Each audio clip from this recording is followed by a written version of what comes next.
নমস্কার বন্ধুরা, আমার চ্যানেলে তোমাদের সকলকে জানাই স্বাগত। আজ তোমাদের সাথে শেয়ার করব পটলের একটি মজাদার রেসিপি, যেটা গরম ভাত ডালের সাথে দারুণ লাগে খেতে। চলো তবে রান্না শুরু করি।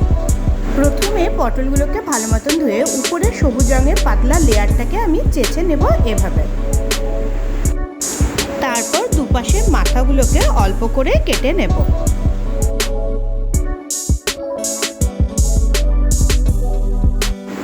প্রথমে পটলগুলোকে দুভাগ করে নিয়ে তার দু সাইডে এভাবে আমি কেটে নিয়েছি। এখন আমি এর মধ্যে দিয়ে দিচ্ছি 1 চামচ পরিমাণে নুন, হলুদ গুঁড়ো 1 চামচ পরিমাণ, ধনে গুঁড়ো দিচ্ছি 1 চামচ পরিমাণ, হাফ চামচ পরিমাণ দিচ্ছি লাল লঙ্কার গুঁড়ো, আর হাফ চামচ পরিমাণ দিচ্ছি আমচুর পাউডার।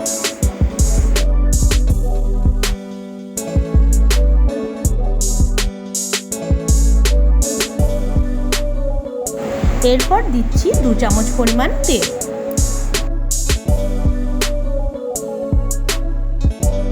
সব মশলাগুলো এবার পটলের সাথে ভালো মতন মিশিয়ে নিচ্ছি।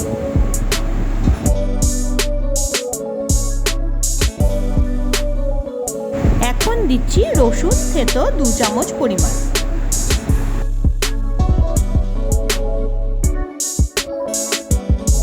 সব উপকরণ আবার ভালো মতন মিশিয়ে নিয়ে পটলগুলোকে রেখে দেব 15 থেকে 20 মিনিট।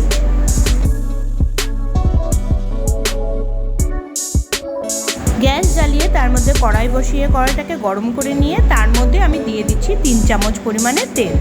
এবার তেলটাকে আমি ভালো মতন গরম করে নিচ্ছি। এবার আমি পটলগুলোকে এই গরম তেলের মধ্যে একে একে করে ছেড়ে দিচ্ছি।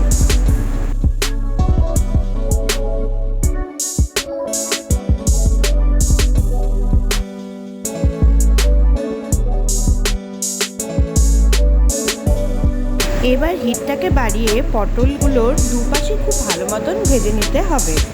এক পাশ ভাজা হয়ে গেলে তারপর আমি পটলগুলোকে উল্টো পাশ করে দেব, যাতে ওই সাইডটাও ভালো মতন ভাজা হয়ে যায়।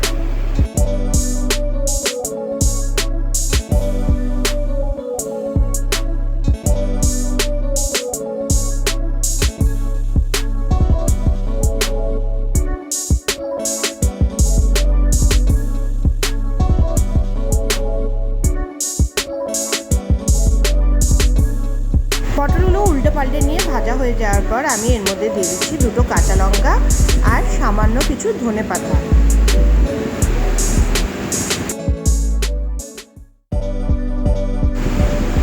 এরপর আবার আমি 1 মিনিটের জন্য পটলগুলোকে একটু ভেজে নিচ্ছি।